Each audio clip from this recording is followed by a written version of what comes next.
Je lis du livre de Esther, chapitre 9, au verset 11 qui suit.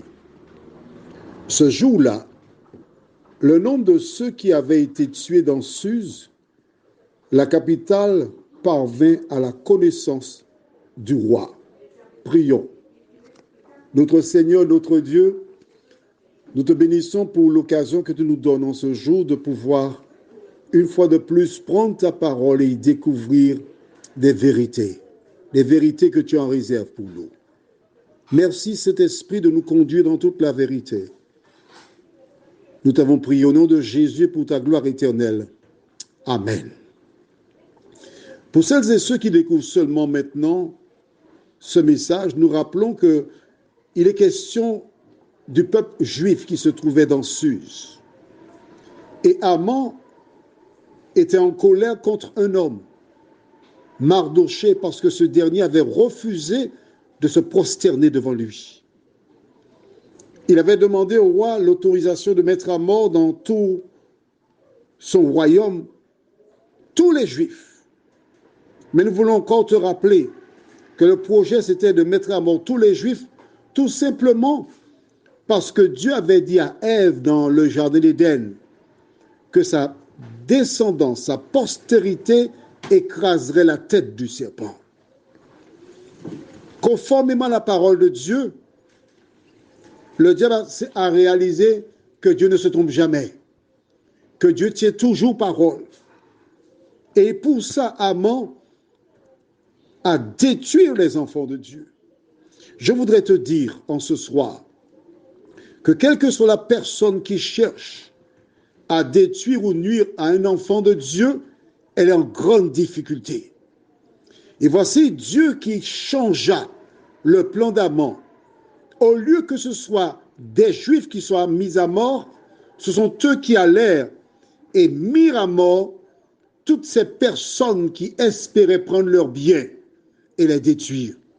Aujourd'hui, ce soir, tu rencontres des difficultés sur ton lieu de travail, dans ton foyer, dans ton quartier. Des gens mettent en place des projets. Mais comme dit la Bible, celui qui creuse une fosse tombera là-dedans. Tout ce que tu dois faire, c'est compter sur l'Éternel, croire en sa parole. Alors le roi Assuérus, qui voulait savoir ce qui se passerait, il a obtenu l'information parce qu'on lui indiqua le nombre de personnes qui furent tuées dans la capitale. Des personnes attendaient.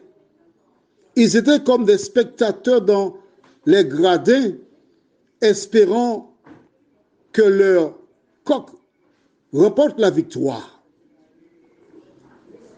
Les enfants de Dieu étaient défavorisés.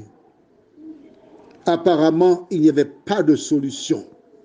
Mais je voudrais te dire en ce soir, quel que soit le problème que tu rencontres, Jésus est et sera toujours la solution. Les enfants d'Israël se trouvaient devant la mer Rouge.